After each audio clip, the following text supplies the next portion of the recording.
Welcome to The Explainer. Today we're diving deep into a truly fascinating, highly abstract, and just incredibly ambitious text, Masudul Choudhury's Metascience of Tawhid, a theory of oneness. This source material is attempting something absolutely monumental. It lays out a massive framework designed to completely unify our moral reality with our material reality. So if you're into thought-provoking paradigm shifts that totally challenge how we view the universe, well, you're definitely in the right place. Let me ask you something right off the bat. Can one single law explain absolutely everything in the universe? It's a question physicists have chased for decades, right? The elusive theory of everything. But Choudhury's work takes a completely different path. It explores the ultimate convergence of spiritual belief and physical reality. It's asking, is there a primal foundation that dictates not just gravity and physics, but the moral and economic laws of human existence? To keep things from getting overwhelming, we've broken the author's arguments down into 5 quick chapters: the law of everything, Tawhid versus rational science, the problem with Sharia, mechanics of the multiverse, and finally, a unified worldview. Starting off with Section 1, the law of everything. In this first part of the text, the author frames Tawhid not just as a standard religious belief, but as a rigorous, universal meta-science. The definition he uses here is key. Tawhid, or oneness, is strictly defined as the all-abiding law of everything between the heavens and the earth. He's proposing a supercardinal foundation that treats moral and material realities not as separate, distinct spheres, but as one integrated organic whole. The author is basically arguing that you literally cannot understand the physical world without understanding its inherent moral dimension, because they're driven by this exact same law. And this is where you really start to see the sheer scale of the theory. The text uses the term alamin, which translates to multiverses. But we aren't talking about parallel sci-fi dimensions here. In this framework, alamin means the continuums of events in knowledge, world systems, and time that span the oneness of absolutely everything. We're talking about a scale where physical properties and non-physical consciousness are continuously interacting and evolving together across a multiverse. Moving on to Section 2, Tawhid versus rational science. Here's where we hit our first major paradigm shift. The text introduces its primary intellectual adversary, mainstream Western science. The crucial thing to understand is how deeply these two systems conflict.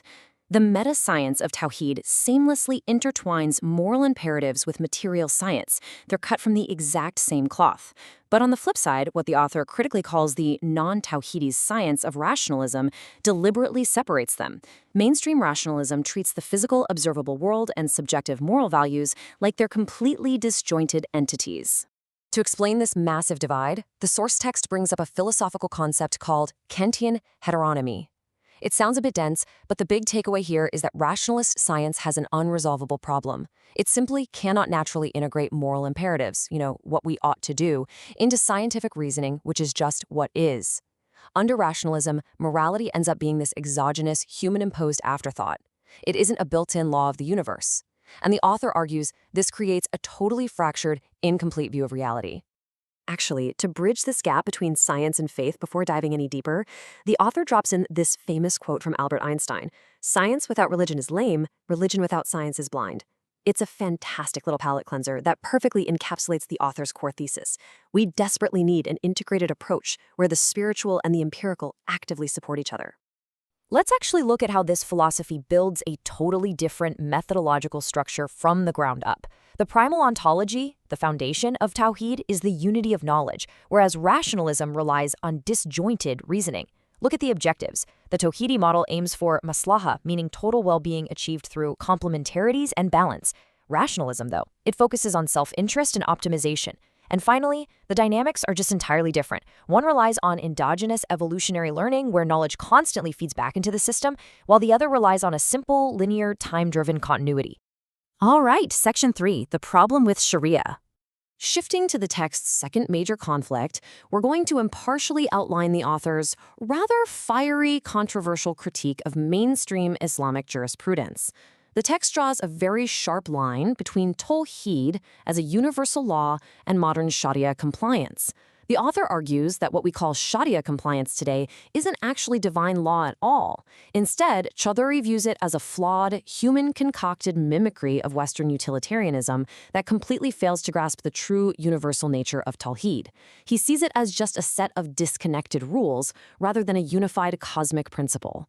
Central to this whole argument is the concept of maslaha, defined here as well-being. In the author's metascience, this is an objective criterion conveying balance and moderation. It's supposed to be organic. But the text asserts that traditional Sharia reduces maslaha to a mere checklist of rules. Avoid bad things, choose good things, rather than actually integrating it into a holistic, universal law of oneness. And this illustrates the real-world impact of this philosophical divide perfectly. The author points to some very specific grievances with modern Islamic finance to prove his point: flawed debt valuation, shadow interest rates hiding inside Islamic finance, dysfunctional asset valuation, and just a general mimicry of secular utilitarian economics. He argues that by abandoning the true metascience of oneness, modern practitioners have built a system that's Islamic in name only, but totally Western in its actual mechanics. Which brings us to Section 4, Mechanics of the Multiverse. This is where we look at the really fascinating underlying mathematical and topological framework of the theory. The text maps out the chronological journey of this supercardinal stock of knowledge. It starts at step 1, the ultimate beginning, referred to as law mahfuz, where knowledge is absolute and complete. Step 2 is where humanity is right now, experiencing evolutionary learning in temporality. We're continuously learning, interacting, and mapping this knowledge over time. Finally, step 3 is the end, or the hereafter, akira, where the knowledge once again reaches ultimate completeness and unraveling. The metaphor the author uses for our current stage of temporal learning is just brilliant. He describes our reality as converging traffic from along the merging pathways that still do not get into collision. This explains evolutionary convergence. It's this idea that the physical and non-physical worlds, and our understanding of them, are constantly moving toward a perfect equilibrium without ever actually reaching it during our temporal lifetime. We are always learning, always converging, but the true perfection of that knowledge only happens at the end. And throughout this continuous learning process, the source material draws a hard mathematical line in the sand. Total reality is divided into truth, which is knowledge and total well-being, and falsehood, which he characterizes as de-knowledge, conflict, and ultimately perdition. The text treats these as entirely disjoint mathematical sets. There is zero intersection between them. You are either moving towards unity and knowledge, or you are spiraling into the fragmentation of falsehood. Finally, Section 5, a unified worldview. Now we connect these massive, multiverse-spawning theories directly back to how we shape our society and our economy every single day. The crucial point revolves around a pretty dense academic term: abstracto-empirical phenomenology. Okay, do not let the jargon intimidate you. Let's translate this. Simply put, this is the study of consciousness that takes moral values, the abstract part, and material interaction, the empirical part, and organically integrates them into applied reality.